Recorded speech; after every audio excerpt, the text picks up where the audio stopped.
Civil War medicine is a little different than what you're used to. The theories of medicine were different. What caused diseases, what they thought caused diseases were different. The types of doctor was different. For instance, they had a theory that dated back from before Galen where the body has certain humors, and these humors had to be in balance. If they weren't in balance, then you would be sick, so they had to purge you of the bad humors. And the types of doctors that they had, there was the homeopath who believed in the herbs and the roots and berries and make you cure you that way. There was a miasmic theory of what caused diseases, breathing bad air that comes out of a swamp, foul-smelling air. And the medical term for bad air is malaria. They took cinchona from the cinchona tree down in Peru, and they made medication called quinine. They still use quinine today. Another type of physician was the allopath, which is the most common doctor of the era. And the allopath believed in using chemical medicines to make you well. You can compare the allopath to today's general practitioner. And some of the ingredients they use in their medications you wouldn't think of putting in your body today, like mercury, lead, arsenic, strychnine, creosote, and turpentine. But they use them in small enough quantities to produce the desired effect of the purge to make you do one of the 4 Ps. You know what the 4 Ps are? Nope. Make you pee, poop, puke, and perspire. And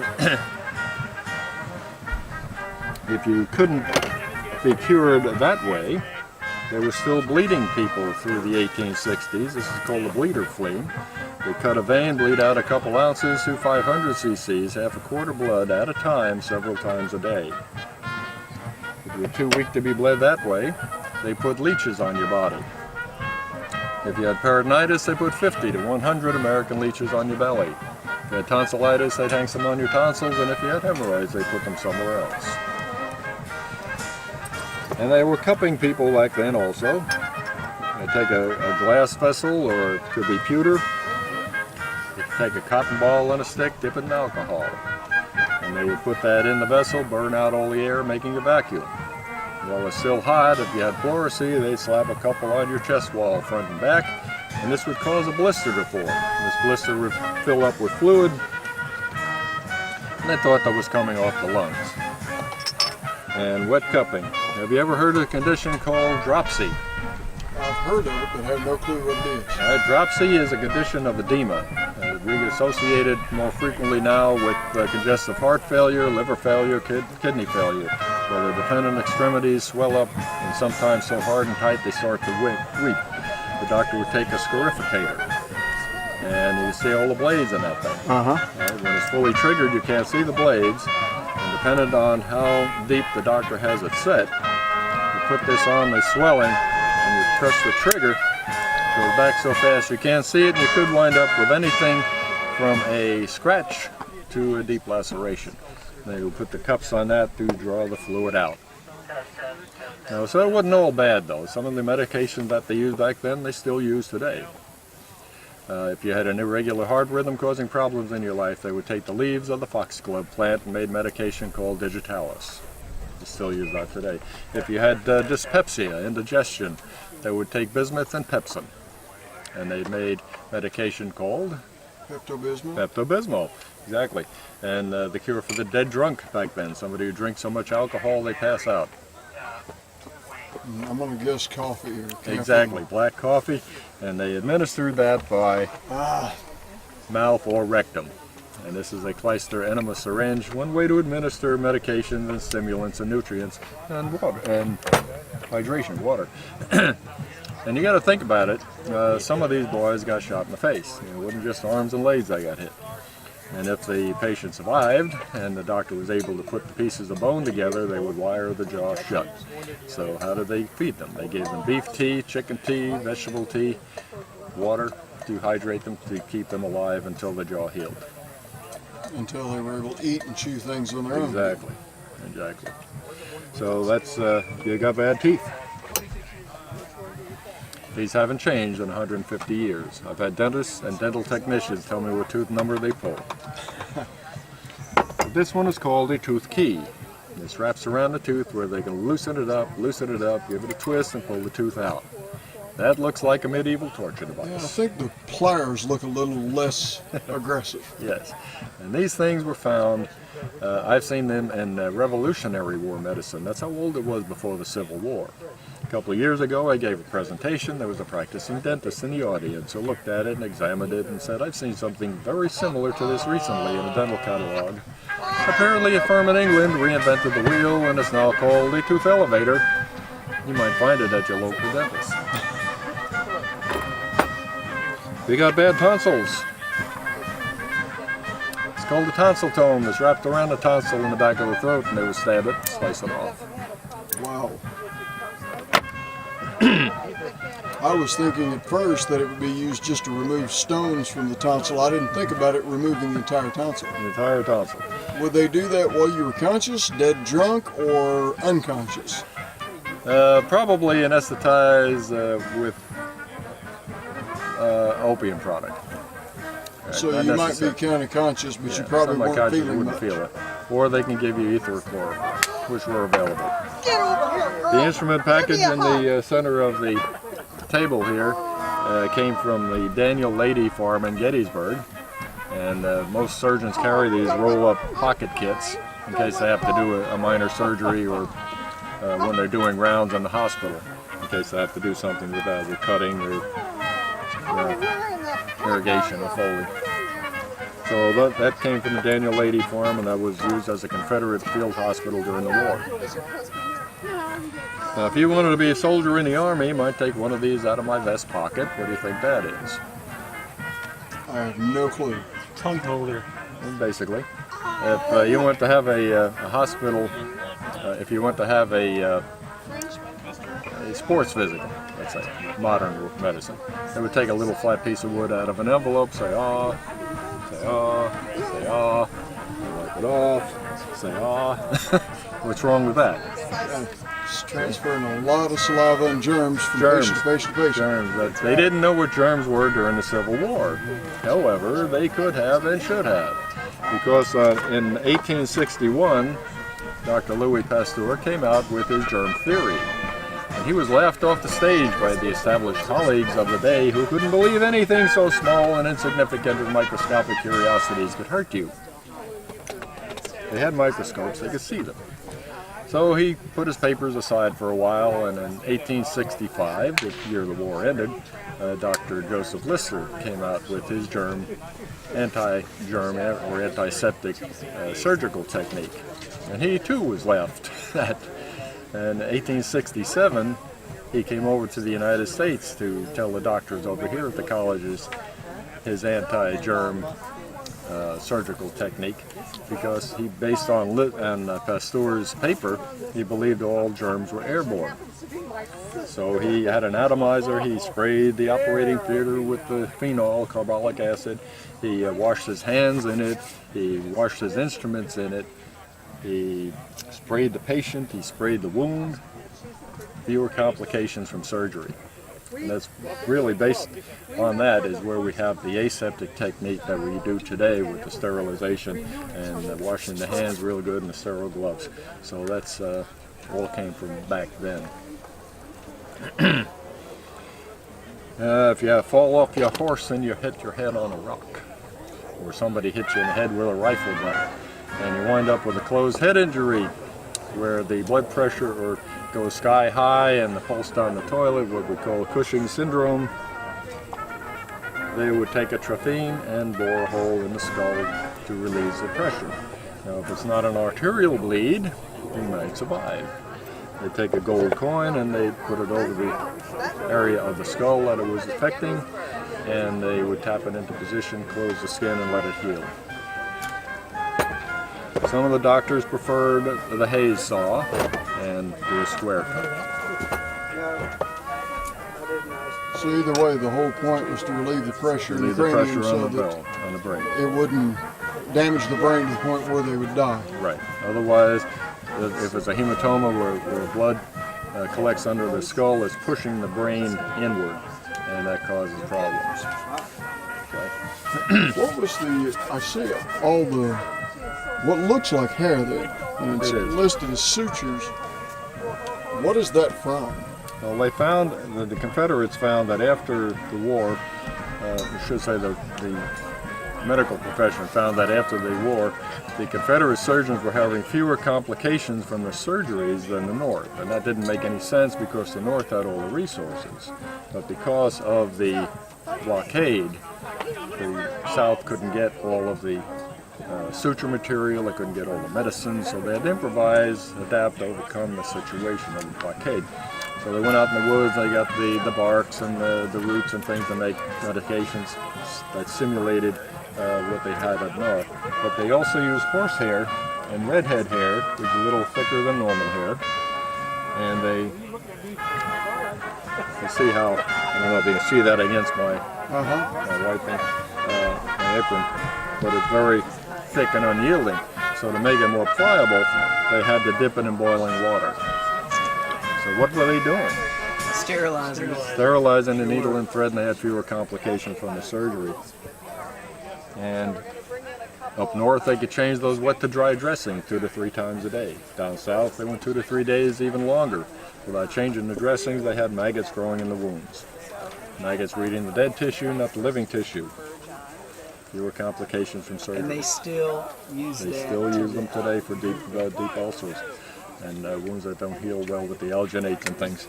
But yeah, they had some pretty good advances because of the Civil War.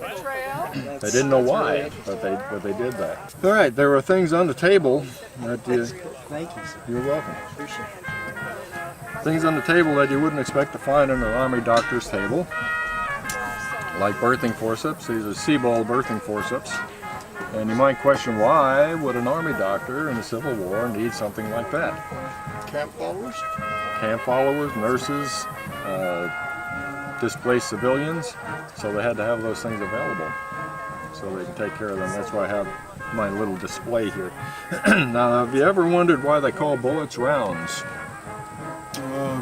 Back from when they were round balls? Exactly. That's why they call bullets rounds. Now, in 1847, a French munition sergeant Claude Etienne Meunier invented a more modern shaped bullet. It was conical in shape, hollow in the back, and when the gunpowder went off and engaged the rifling of the barrel. Now these ribs came later, that was 1857. But the, what was it called? The inventor, Mini, M-I-N-I-E, sounds like Mini. However, it had a little accent aigu over the E, which changes that E sound to an A. So it should have been a Monet ball. But neither Mini nor ball, when it hits something hard, it flattens out. When it hits bones, it shatters the bones into hundreds of little pieces, making it impossible to save the limb. And so then the leg's amputated. Then the leg would then be amputated. Right, or the arm, whatever. Now, they had ether and chloroform available to knock the patient out. Properties of ether have been around a long time. 1842, the first surgery was done by a doctor named Crawford Long out of Georgia. They named the hospital after him. And he took 2 tumors off the back of a man's neck. And in 1847, 2 dentists, Wells and Morton, used it for the first time to do painless dentistry. So it was catching on little by little. Between 1842 and 1861 was a long enough time to understand the good properties and the bad. One of the bad things was, with ether, very volatile and operating by lamplight. Imagine they blew out some windows before they figured out not to do that. But long enough time to understand the good properties and bad. And one of the bad things was they wore off in about 14 minutes. So any surgery had to be done rather rapidly, or the patient would wake up and not be too happy, or if they overdosed them, because they didn't have EKGs, pulse ox, capnometry, couldn't measure the depth of sedation, that they might stop breathing. And if they did, they didn't have respiratory therapy to get them out of it. So they had to be fast, and one doctor set a record cutting the upper leg off of a patient in 75 seconds. Unfortunately, the assistant surgeon lost 2 fingers and the patient lost a testicle, but that record stands today. Now, you heard me mention the movie Dolphin Tale. What does that have to do with the Civil War? Let me show the movie first. Right. What does that have to do with the Civil War? Well, on June 3rd, 1861, the first land battle occurred in the Civil War, happened in a little western Virginia town called Philippi. I didn't say West Virginia, why not? It wasn't a state until 1863. And there was a young man there involved in the battle who was 18 years old. He was already a second-year college student. He was going to become an engineer. When the war broke out, he, being a loyal Virginian, wanted to join the Confederate infantry. His mother found out about it, smacked him upside the head, said, "No, dummy, go join the cavalry like your two brothers." So he went over to Philippi to enlist, and there he was his first day in the Army, sleeping in a barn at 4:30 in the morning, when one of two of these solid-shot cannonballs, these 6-pounders, came through the barn wall and hit him in the leg. Would you like to hold that? All right, good chunk of iron. So, they didn't believe in leave no man behind back then. So when his buddies saw him in that pool of blood, they just said, "See ya," took off out the back door of the barn. And a couple hours later, a couple of federal troopers found him while they were looking for stragglers, still alive, and they took him over to the surgeon's tent where he had his leg amputated by an Ohio doctor. Now, to make a good thing out of a bad situation, or lemonade out of lemons, he was exchanged for a federal prisoner in August. And being an engineering student, he asked his family and friends for barrel staves, the wooden sides of the barrel, leather, fastening devices, and willow wood. And he invented an artificial leg that articulated at the knee and the ankle, and he walked down the stairs unassisted. He got Confederate patents for the leg, and the Confederate government hired him to make prosthetics for their amputees. After the war, he got federal patents for it. The company he started was Hanger Incorporated. That's the story of James Hanger. Jump ahead 150 years, when the Dolphin Winter had her tail amputated because it was strangled so bad, it was sloughing off for weeks, and they finally had to amputate it at the Clearwater Marine Aquarium.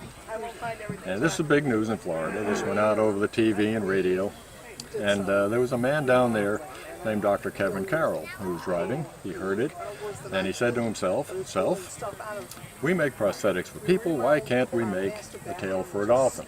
And he happened to be the vice president of Hanger, prosthetic and orthotics.